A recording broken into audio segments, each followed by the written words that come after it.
सैकड़ों लोगों ने थामा भाजपा का दामन। भाजपा की नीतियों से आमजन खुश।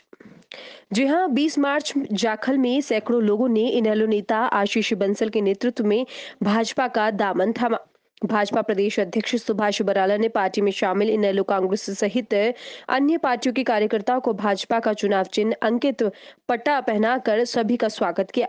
भाजपा पार्टी में शामिल होने वालों में सीमा रानी, पत्नी ईश्वर चौहान, पार्षद नगर पालिका Ashish Bansal, Bharat Bhushan Goyal, Ravikant Garg, Kanwal Singla, Suresh Bansal, Bittu Chandpura, doctor Rajesh Sharma, Sunil Minta, Yogesh Khaneja, Chetan Gulati, lions club master Anil Sharma, पूर्व सरपंच लखाराम सहित अन्य जाखल मंडी एवं अन्य गांव के लोगों ने भाजपा में आस्था जताई।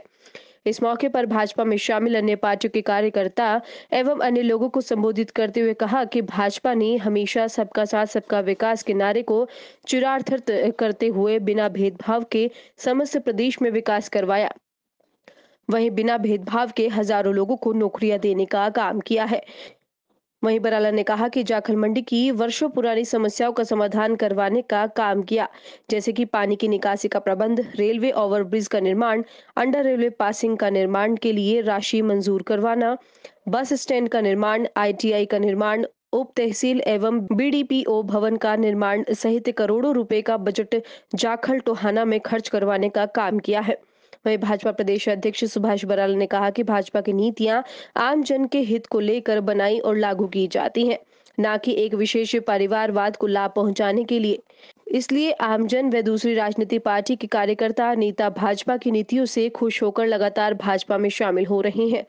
उन्होंने कहा, राजतंत्र ही नहीं, परिवार तंत्र की अहमियत को खत्म कर जनतंत्र को बढ़ावा देकर लोकतंत्र को मजबूत किया जाएगा। बराला ने कहा कि भाजपा सरकार ने 64,000 बेरोजगार युवाओं को बिना पर्ची बिना खर्चे के सरकारी नौकरियां दी हैं। इस मौके पर भाजपा जिला अध्यक्ष वेद फुला, Tohana market committee chairman Rinku मान, वेद जांगड़ा, गुलशन हंस, हरविंदर लाली, हरीश गर्ग, सरदारी लाल, राजेश चेयरमैन जाखल, जाखल नगर पालिका चेयरमैन प्रतिनिधि नोहर चंद गोयल, मंडल अध्यक्ष हरमेश शर्मा, जोगिंदर पाल गर्ग, सरपंच एसोसिएशन प्रधान जगवीर जग्गा, अनिल भाटिया सहित अन्य भाजपा के वरिष्ठ नेता और कार्यकर्ता मौजूद रहे। बहुत लंबे समय से समाज के काम में लगे हैं डॉक्टर राजेश शर्मा, ये ऐसे प्रमुख लोग हैं यहाँ पर मंच पर और मंच के नीचे, जिन्होंने आज एक बहुत बड़ी ज्वाइनिंग करवाने में एक अहम भूमिका निभाई है। मैं आप सबको सबसे पहले तो भारतीय जनता पार्टी में शामिल करने की घोषणा करता हूँ और आपको ये विश्वास दिलाता हूँ कि जैसे आशीष जी अभी बता रहे थे, पहले भारत भूषण जी ने भी अपनी बात में बताया कि किन बातों को लेकर के आज ये भारतीय जनता पार्टी में आए हैं। यानी कि इनको सबका साथ सबका विकास का जो नारा, अगर मैं इसके ऊपर फोकस करते हुए कहूं, ये पसंद आया। आपको विश्वास दिलाता हूं कि भारतीय जनता पार्टी कार्यकर्ता की पार्टी है और भारतीय जनता पार्टी हमेशा से कार्यकर्ता का ख्याल रखती है। आज से आप पार्टी के नए कार्यकर्ता नहीं, अपने आप को स्थापित कार्यकर्ता के रूप में आप पार्टी में अपनी पहचान को पाएंगे, ये आपको विश्वास में दिलाता है। और आज के इस कार्यक्रम में यहाँ उपस्थित प्रेस के मित्रों और भारतीय जनता पार्टी के अन्य कार्यकर्ता, यहाँ पर टोहाना से भी रिंकू बंसल जी, रमेश ब्रेटा जी, सब लोग उपस्थित हैं और जाखल के बुजुर्गों, नौजवान साथियों, आज हमारे लिए बहुत खुशी का दिन है कि आज भारतीय जनता पार्टी का जो परिवार है वो बहुत तेज गति से बढ़ता जा रहा है। आज जैसे यहाँ पे ज्वाइनिंग हुई, वैसे ही टोहाना में भी बहुत बड़ी ज्वाइनिंग आज हुई है। तो आज निश्चित रूप से ये टोहाना की ज्वाइनिंग है, जाखल की ज्वाइनिंग है। इससे पहले सुबह जाखल कला में और जाखल खुर्द में, माफ करना, दारसल कला और दारसल खुर्द में बहुत बड़ी ज्वाइनिंग, वहां के पूर्व सरपंच राम स्वरूप जी और नानू राम शर्मा जो INLD के युवा के अभी हल्का के अध्यक्ष रहे, इससे अनेक साथी अपनी अपनी पार्टी छोड़ करके, कोई INLD छोड़ करके, कोई कांग्रेस छोड़ करके, कोई ये नई पार्टी है INLD का ही एक, वो भी भारतीय जनता पार्टी में यानी कि सब पार्टियां छोड़ करके शामिल हुए हैं। और ये दो नाम रह गए थे, सुभाष गोयल जी टोहाना व्यापार मंडल के अध्यक्ष और बहुत लंबे समय से इन्होंने वहां पर सेवा की, और संजय रेड्डी जी कह रहे थे कि इनको अपना साथी, इनको क्योंकि संजय जी ने भी उसमें काम किया व्यापार मंडल में, सुभाष गोयल जी भी लंबे समय से काम करते रहे, तो ये अब दोनों एक पार्टी में एक मंच पर आकर के अब लोगों की सेवा करेंगे। और साथ में सतीश बंसल बोहा वाले, ये पूर्व वाइस चेयरमैन है मार्केट कमेटी धारसूल के, मैं इनको खूब कहता था पहले भी कि बंसल साहब आप आदमी ठीक हो, इनको भी मैं सबको कहता था आदमी ठीक हो जगह गलत है। आज ये ठीक आदमी ठीक जगह पर आ गए हैं, इसलिए पुनः सबका बहुत बहुत स्वागत है। ईश्वर जी और राजेश जी ये भी धारसूल से, जाखल से। वैसे तो नाम जैसे मैंने बताया 500 से ज्यादा नाम है, तो सारे पढ़ूंगा तो बहुत टाइम लगेगा। कि सीमा रानी जो पार्षद है उनके प्रतिनिधि हैं जो मंच के ऊपर बैठे हैं, वो भी आज शामिल हुए हैं भारतीय जनता पार्टी में। तो ये शामिल होने का सिलसिला केवल जाखड़ में नहीं, आप लोग देख रहे हो कि कभी कोई जिसने चुनाव लड़ा किसी दूसरी पार्टी से वो भारतीय जनता पार्टी में आ रहा है, प्रदेश के किसी कोने से, कहीं पे कोई पूर्व विधायक आ रहा है, कहीं पे कोई पूर्व मंत्री आ रहा है, 3-3 बार के सांसद वो भारतीय जनता पार्टी में आ रहे हैं। तो ऐसा भारतीय जनता पार्टी में क्या है, ये कई बार विचार करने की एक बात हो सकती है।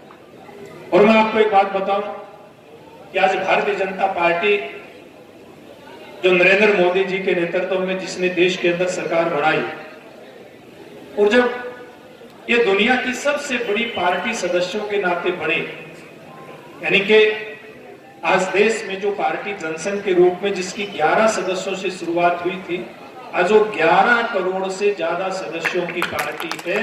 तो बड़ी बड़ी यूनिवर्सिटीज के जो बड़े बड़े डॉक्टर हैं वो इसके ऊपर शोध कर रहे हैं, अध्ययन कर रहे हैं कि ऐसा क्या है जिसमें कहीं कोई परिवार का नाम नहीं, कहीं कोई बड़ा इस प्रकार का रजवाड़ा नहीं था इसके साथ कोई जिसके नाम से पार्टी आगे बढ़ी हो। यानी कि इस पार्टी में ऐसी क्या खास बात है कि जिसने अपने गठन जनसंघ से लेकर के 1951 से लेकर के और बाद में भारतीय जनता पार्टी 1980 में बनी, वहां से लेकर के आज तक जिसके 11 करोड़ सदस्य बने, जो लगातार बढ़ती जा रही है। देश के सबसे ज्यादा हिस्से में इसकी सरकार है, सबसे ज्यादा सांसद हैं, सबसे ज्यादा इसके एमएलए हैं, सबसे ज्यादा इसके राज्यसभा में सांसद हैं। ऐसी क्या खास बात है इस पार्टी में?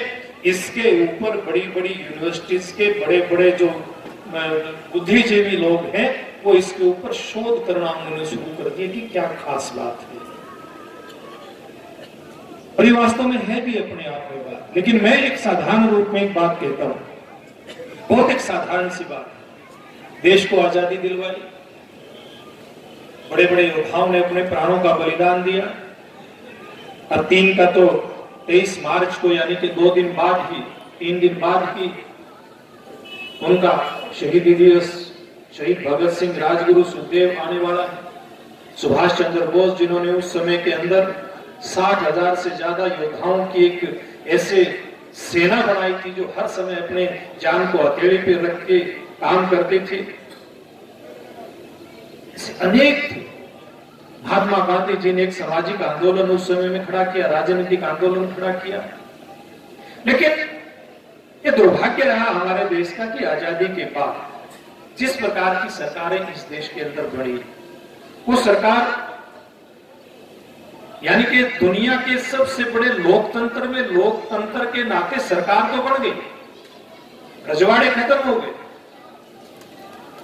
और उस समय के सबसे मजबूत नेता भूतपूर्व सरदार वल्लभ भाई पटेल ने 562 रियासतों को मिला करके लोकतंत्र का हिस्सा भी बना दिया। लेकिन इस देश के अंदर नेहरू गांधी परिवार के हाथ में इस प्रकार से सत्ता गई कि वो लोकतंत्र नहीं, दोबारा से एक परिवार तंत्र, राजतंत्र भी चला गया, फिर तो परिवार तंत्र के रूप में काम करना शुरू कर दिया। हरियाणा में भी उसी प्रकार के परिवार तंत्रों ने काम किया। लेकिन धीरे धीरे धीरे धीरे ये पार्टी इस प्रकार से बढ़ती गई। और उस समय के लोग, आज तो आप सब लोग भारतीय जनता पार्टी के अंदर शामिल हुए, आपने तो भारतीय जनता पार्टी की सरकार की नीतियों को देखा है, आप तो इससे प्रभावित होकर के आप सब लोग, आशीष जी, भारत भूषण जी, आप सब लोगों की टीम आज भारतीय जनता पार्टी में आई है, कमल सिंगला जी और सब लोगों की टीम। लेकिन एक बात पर विचार करिए, वो लोग जब सत्ता दूर दूर तक दिखाई नहीं देती थी, दूर दूर तक दिखाई नहीं देती थी, पता था वे केवल झंडा उठा करके जिंदाबाद मुर्दाबाद करना, इसके अलावा कुछ नहीं है, उस समय से लोग भारतीय जनता पार्टी का झंडा उठा करके चले। वो इसलिए चले थे, इस प्रदेश के अंदर, इस देश के अंदर सच्चे अर्थों में लोकतंत्र की स्थापना हो।